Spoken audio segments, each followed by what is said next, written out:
Welcome back to Real Estate UnRaked, where we break down the home buying process and, of course, we unrake it. I'm your host, Eric, along with Dane, Bridget, and Pam, and today we're tackling the hidden costs that you can't afford to miss. We're going to talk about what you need to do before you ever sign that dotted line. We'll be covering what happens after you've got the keys and the surprises that might pop up. This is where we dig deep into the details so you can avoid those hidden costs like a pro. So let's get into it. Due diligence before closing, why it matters, and how it can save you big time later. Let's unrake it. Let's do it.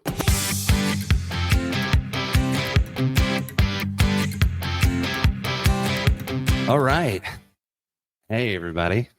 Hello, hello. Hey, Hello. How we doing on this brisk morning? loving it. Loving it. May need a little blanket, but we're doing good. Yes. Can't complain, though. Good, Can't good. complain. Well, before we jump into today's topic, dad joke. Uh-oh. Why can you not hear a pterodactyl use the bathroom? This one I would have absolutely no idea. Because he doesn't fit in one. Because the P is silent. Oh, My gosh. But bump. I know, right? wow. Cue symbol. Wah, wah. Here we go. All right. Well, today we're going to tackle something that a lot of buyers don't know about. And if they do, they only find out about it during the process of buying a home. And it's all about education for us. And we love to explain this because there's a lot that goes into this due diligence process when you make an offer. And you can even start that process before you actually put an offer on a home. So, Dane, tell me the due diligence process. What do you think? Well, when we talk about due diligence in real estate, we're really talking about the buyer's homework period. That window of time to dig in, inspect, and verify that what you're buying is exactly what you think it is. It's not about being paranoid. It's about being smart. Yeah, that is absolutely right. So what are some of the things that we address during our due diligence period? Obviously, we have home inspection. So like the full home inspection we want to do. We want to do a wind mit and mitigation report. 4-point. The 4-point as well. And then you got your WDO. So let's kind of like break that down a little bit. So full inspection. What are we covering on the full inspection? All Almost mechanical everything. components of the home, all structural components of the home. So that would be your roof, your foundation, windows, trim, everything around the trim. Anything that, one of the basic points of an inspection is being sure that moisture is not penetrating the structure in any way whatsoever. Yes. And on the inside, it's all your mechanicals, even your AC, your air handler, your water heater, your appliances, and general plumbing and electrical, anything that functions within the home. Yeah. So you're hitting mechanical cost, future expenses that's going to come up for the buyer after they purchase the home. And it's just going to affect longevity of the house as well and value. Yep. So that's the overall in the full inspection. The 4-point is, what is that really designed for? Is that designed more for like insurance companies and stuff like that and financial stuff? Not so much the full inspection. I think the full inspection could be more derived around consumer knowledge, the person that's buying it and getting all the full details and peeling back a few layers and finding out what's going on. The 4-point's more kind of designed of, here's your 4 basic points of the home. This is what it's at. Boom, boom, boom. And we usually pass that along to the financial people, the mortgage lenders, and the insurance companies, along with that wind mitigation report. Right. Because those can have bearing on your insurance rates. Yes, absolutely. So what other things do we have in the inspection? You've got that WDO. What's the WDO, Dane? Wood destroying organisms. And that includes anything from wood rot, termites, anything that will affect the structural part of the house. Yeah. And they actually inspect for previous damage along with any active damage that's currently going on. And that stuff is all addressed. Usually when you have like an FHA or a VA loan, that report is crucial. And it's actually it's required. Yeah, it is required. You cannot do an FHA or VA without that. And the repairs must be made prior to closing. Well, let me ask you this. On due diligence, when we're in this process, it's usually 15 days. Some people do 7, some people do 10. When we dive into this, what are some other reports or inspections that we need to get. Let's say, for example, a manufactured home. What are some of the other things besides the full inspection, the 4-point, the wind mitigation report? What is some of the other inspections? Do you guys know? Well, you got structural engineer report you have to get done. That is super important. Most generally, when you have a manufactured home, it's usually on land down here in Florida. So you're going to be looking at a septic tank that's going to need inspections. Yep. You're going to have to get a water test along with that well inspection. Well inspection, yep. Because most of that stuff isn't going to be on your public services. Now, you're going to run into things in Northeast Florida, like that's in town, that may be still on a septic or may have an additional well. Anything that requires that and what your loan is set up for. So if it's FHA or VA, that stuff is going to be required that you have to pay for. Correct. Yes, it is upfront cost, but what it's doing, it's giving the buyers peace of mind and making sure you're not going to run into any future surprises. And the cost will be way more. Absolutely. So let's talk about this beyond the inspection part. Let's talk about title search. Why is that so important? I mean, it helps ensures that the property has no liens or legal issues on it. So if something has been not paid off, like work getting done, anything of that, it's not on you as a buyer to handle that. That's right. That's right. That Big part. Usually the title company's handling that. And if we got to do any additional due diligence and stuff like that, we'll look at it. We'll look at county records, stuff like that. Correct. You'll run into where, let's say that you're in a neighborhood and the city's doing something, but yet the city inspector hasn't done a final walkthrough, or they forget it, or they move on. You'll have those little small hidden liens. It's not something that's super big. It just needs something that needs to be signed off on. And it could have never really affected the property. It could have affected the easement on the property. Correct. Mm-hmm. And that stuff gets addressed. And sometimes it's very, very easy to get it resolved. And it's stuff like that as us as real estate agents will do to make sure that's taken care of. Yeah. So beyond that due diligence period, we have normally 15 days to do all this stuff. Okay. What happens if we find something wrong? We got to contact a licensed contractor to do any repairs that may be deemed necessary. Okay. Get estimates. Get estimates. Yeah, absolutely. Kind of going through that whole motion of sending it up for the client, helping them out, showing them what the true cost is going to be. So let's say we get all that information. Okay. We have all that information wrapped up. We know exactly what we need after reviewing that. Before our due diligence periods ends, what is the thing that we usually do when we pass it on if we're representing the buyer?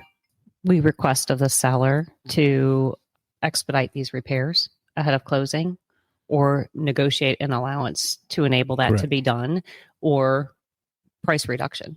Yeah, we submit the repair request, and we're asked, just like Pam said, we're asking for seller credits, repairs to be done, and a few other things. So kind of dive in a little bit deeper with that. If we do negotiate what we're doing with repairs, especially fine tuning, we don't have to worry about it as much with conventional and cash deals. But when we run into FHA, VA, let's say we do find some wood rot. Let's say that on your investor's property, Right. we have some paint chip issues. Okay. And knowing it's older homes, when you have investors and stuff, anything that's prior to 1975, what does that run into? Lead-based paint, right? Exactly. So what do we got to do with that? We got to make sure that that's done, because we know that the appraiser is going to come in and ding that. So requirements for FHA, VA, we're going to make sure that that wood rot's addressed as soon as possible, because we know it's going to end up being what we call a financial contingency due to the appraisal report. And we always like to have a clean appraisal report. Why? Because it's usually that comes around probably the last week and a half before closing day. And everybody's really excited, and you don't want any more red flags or roadblocks or anything that's going to have to delay closing for them. Because the client is really happy about trying to get into the house. And at the same time, they're like, oh gosh, something else. And the seller's more like, we just want it solved. Right. Exactly. So those are super important. So being proactive and having the knowledge up front, you know what you can ask for from the seller during our due diligence, that we can make ahead of time, we can resolve that so we don't run into that problem. Being proactive is super, super smart for agents, And that's why experience is so important. And that's something that we just do automatically. Right. Yeah. One other thing I'd like to add about the due diligence period would be securing your homeowner's insurance. Because I can't tell you how many times someone has waited till the 11th hour to get their homeowner's insurance. And then they find out, oh, the seller had a fire claim on their home a year and a half ago, and they didn't disclose that. Or just certain things, or a flood of some sort, that an insurance company may not want to insure the buyer because of a previous claim. So that's really good information to find out during your due diligence period rather than, at the tail end of the transaction. So I always encourage buyers to secure that, or at least get some quotes, because it will come up in the insurance company's assessment of that property. Yeah, because usually can't close on a house until you have binded insurance. So that's a great subject as we kind of talk about this a little bit more. Doing it early is great. The flood insurance is such a big topic too, because you run into that, and not all houses on the same street are created equal. We got the FEMA map that we use and a couple other things that we pay attention to. So you could have one house across the street that requires flood insurance and one house that doesn't. It just all depends on the landscape, where you're at, and what you got. So you really do have to, when you look at a property, really dive really, really deep into that. And that's most of the things that we do and we help our clients out with. Absolutely. Well, I tell you what, any house that I show my buyers, I always look at the FEMA map, because in Florida, you just don't know where. Like you said, it could be across the street where it's required and the other side is not. So that's huge anytime you're dealing with buyers, for sure. I mean, we could do an entire episode what each zone is and what it requires. And, I guess one quick little tidbit of information is wetlands. Even though it's listed maybe in the wetlands aren't necessarily mean water. That's right. Yep. You've got protected vegetation, protected animals. There's a lot of things that go into that that's underneath that category of wetlands. So you need to deep that. You just need to figure that out. Right. Just know wetlands doesn't mean water. And overall, the buyer just needs to know how much their homeowner's insurance is going to be, because those expenses have gone up, and you don't want to get into a situation where their loan to value for their loan is thrown off because of the cost of homeowner's insurance, and then they don't even qualify for a loan. Oh yeah, you're absolutely right. Finding that out during due diligence, I think, is imperative. Yes, ma'am. You are correct. What other costs do we kind of check out for the customer when we're doing our due diligence? HOA, CDD, if that's in the mix? Yeah, you got to confirm all the HOA rules and cost and all that. That you don't want to be surprised on that, because that will bite them in the butt every time. Well, those costs are all incorporated on a monthly or a yearly basis. Is usually what you see. Mm-hmm. HOAs, most of them in the neighborhoods, like for example, Fleming Island, have a yearly HOA. Right. But they have an annual CDD. And you just need to look at all the requirements on that. Wouldn't it be nice to know, if you get into a neighborhood, how healthy the CDD is and the HOA is? Because what if you get into a neighborhood with a failing HOA? Is that going to be more of a cost to each resident that lives in that neighborhood if we didn't do our due diligence? Yep. Nothing worse than moving into a home and 6 months to a year later, you find out there's some additional expense because the board hasn't been taking care of the money properly. Right. And it's not like where you can say as a homeowner, no, we're not going to do that. You moved into an HOA. Yeah. You are going to be required to handle that. And they'll put a lien on your house in a minute. Yep. The same thing goes like if you move into like a townhome community, condo community, all that kind of stuff. You got to pay attention to see what costs they're going to take care of, what you're responsible for as the owner. Like, for example, you can move into a multifamily building that has a shared roof. Is that something that the HOA is going to take care of? Or is that something that's split between each resident that owns that building? More than likely, that's what it is. It's shared between each resident. Right. And then going back into the neighborhoods, we have all these great amenities. You see all these new communities with these huge resort style pools and all that stuff. 25 years down the road, what happens? Things need to be fixed. Things need to be repaired. If you don't have the HOA that's managing that and foreseeing that, when they go and make those repairs, where's the cost get funneled down to? The homeowner. Assessments To the homeowners. Yeah, homeowners. homeowner. Yes. Yep. Exactly. So there's a lot of things that you got to look at. There's a lot of things that we as real estate agents focus on for the buyer or the seller for that matter. Mhm. You know, that we try to make sure that it's all good. So we get through all that stuff because it's just not about writing an offer and then finding what the inspection guy says and then throwing a repair request and then hopefully everything goes good or we agree on some adjustments and then woohoo, we're on to closing. No, we're not. Well, we still have to wait on the appraisal. We still have to wait on a few other things. I mean, that goes more into talking about the entire process of buying a home. But one of the last things with due diligence is our final walkthrough. Right. 100%. So what do we do during that final walkthrough for a customer the day of closing? I mean, that just helps ensure that the buyer's aware of like any changes or last minute issues that need to be handled prior to fully funding and closing on the home. Absolutely. Yeah, and also verifies repairs and agreements that were Right. made at the Bingo. beginning. Exactly. And that everything's been paid for. Mhm. Yeah. Yeah. No doubt. Repairs have been Pending. paid for. Get those paid receipts. Yep. Yeah. You definitely want to do that. And two, I mean, that's just a visual verification that it's been done. And more than likely, you or us as real estate agents have probably already been through that with the other agent and the seller and made sure that those repairs were taken care of prior to that. Absolutely. This was just going to be more of a visual thing for the buyer and say, hey, yeah, I'm good with these repairs. Everything looks good. So let's go ahead and move forward with the purchase. So I tell you what I want to remind the listeners is to, take their time, ask questions, and lead toward the professionals during the due diligence process. If you feel that there's a lot of things that we missed, there's things that you have questions about, leave a comment for us. Send us a message. We'll answer those questions for you. Tell us what we missed during this conversation about due diligence. Because ultimately, I'll tell you, there's a reason why you don't do due diligence in a couple days. Right. Why? Because things get overlooked, things get missed. Right. That's why going back through all of it, having multiple eyes on it is so important for a buyer. Mhm. Because this is one thing, and it's funny because I heard this today, and it kind of reaffirmed what I was thinking was this. Buying a home is probably one of the most expensive and most important things in anyone's life.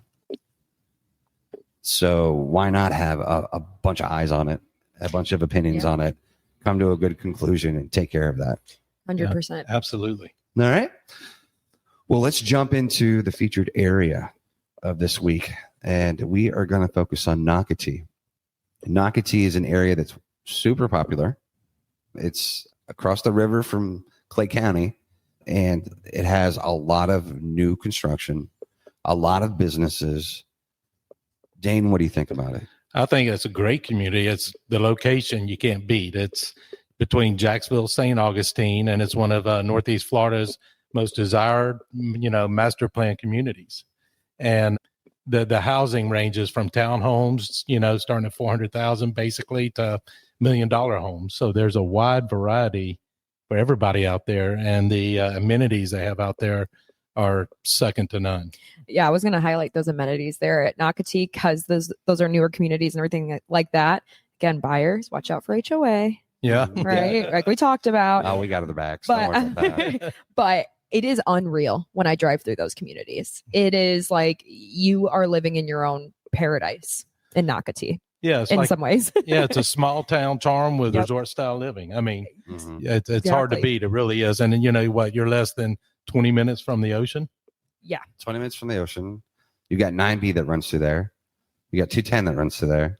US 1 that runs through there. Access to everywhere. Everywhere. Yeah. It's in St. Johns County. So those school systems, Are Phenomenal. amazing. Top Yeah. notch.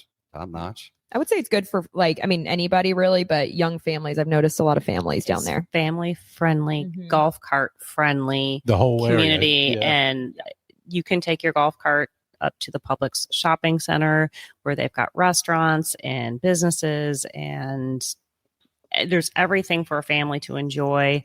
Jogging trails galore everywhere. They've got the boat launch just south of on the, I don't even know my direction, east, going towards the ocean. Yep. But they've got the boat launches, and they've got kayaking, Kayak and launches and dog the parks. humongous splash park.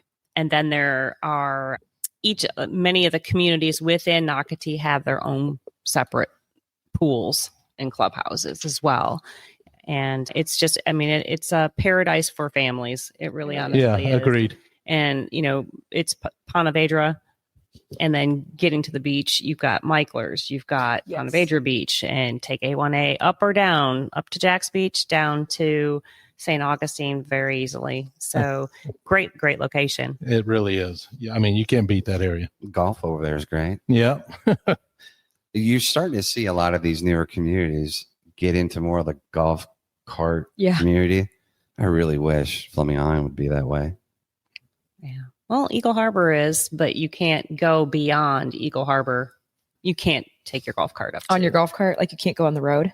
You can, but you cannot go to the shopping centers. They don't have Interesting. parking spaces for golf carts at the shopping centers. That's a shame. Yeah, it really is. We should, of course, because Green Cove is. Yeah, Green Cove, the whole city, you can drive a golf cart as long as you stay on the sidewalks anywhere in Green Cove Springs. I did not know I that. didn't Yeah, either. I live in Okay. Magnolia Point and love doing that. Love it. So, I mean, honestly, with the growth that Nocatee's doing, I mean, E-Town's over there. I was going to mention E-Town. Those are some fun developments over there. Yeah, absolutely, they are. I mean, what you're seeing over there now is what you're going to see in Clay County in about 8 to 10 years. Yeah. So, if you've missed the wagon for Nocatee and all you can focus on is a little bit of resale over there, the news coming over here, it's going to be the same thing. Yep. Right. Because Northeast Florida living is awesome. As a matter of fact, we get a little season change up here, don't we? Yeah, I'm loving it today. Loving the What weather. was it, 84, 87 yesterday? And the high today is like, what? 55 or something. It is sunny though. So you're still getting the warmth of the sun. Yeah. If you're moving, nice. if you're moving to Florida for absolutely heat all the time, well, you need to go south of Orlando. That's correct. But if you're looking for something that still has a little bit of season change, just because we're getting into the holidays now, people are accepting to that weather. Yeah. They want that. 100%. Yeah. So why not, right? Yeah. Northeast Florida is kind of like South Georgia. Yeah. Yeah, I saw that. There was a map that they had on the internet one time where it said Southern Georgia and it rolled it all the way down just above Orlando. Yeah, and I then saw you get that. into- Yeah. There's no Central Florida, and then just the rest of it's Florida. Right. Well, I tell you what, we're going to wrap up this episode, and we covered the due diligence process pretty good. I think we highlighted some really detailed points on that, and then we covered the Nocatee area. So I tell you, thanks for tuning in to Real Estate UnRaked. This is where we're peeling back the layers of hidden home buyer cost, from the due diligence surprises to post-closing expenses like insurance, HOA, and CD fees.